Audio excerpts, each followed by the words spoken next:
Այսօր տարածած հայտարարության մեջ Տեր-Պետրոսյանը ընդգծել է Սերժ Սարգսյանի իշխանավարության յուրաքանչյուր օր կորուստ է Հայաստանի եւ Արցախի համար, ընդ որում ժողովրդագրական, տնտեսական, քաղաքական եւ բարոյահոգեբանական առումներով։ Տեր-Պետրոսյանի համոզմամբ Սերժ Սարգսյանը հայտնվել է ցուգցվանգի մեջ, երբ ցանկացած քայլ տանում է դեպի անխուսափելի պարտություն։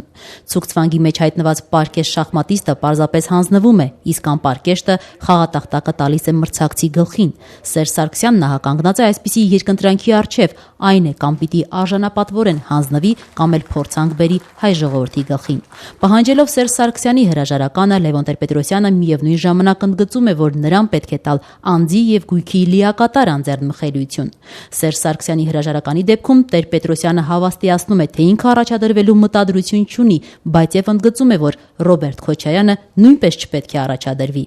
Հասկանալի է, որ եթե ոչ այլ ապա թեկուզ միայն Սերժ Սարգսյանին մարտիմեկյան սպանդի միջոցով իշխանության բերելու պատճառով բացառելի է նաև Հասկանալի է, որ եթե ոչ այլ ապա թեկուզ միայն Սերժ Սարգսյանին մարտիմեկյան սպանդի միջոցով իշխանության բերելու պատճառով բացառելի է նաև Ռոբերտ Քոչարյանի առաջադրումը, եզրափակել է Հայաստանի առաջին նախագահը։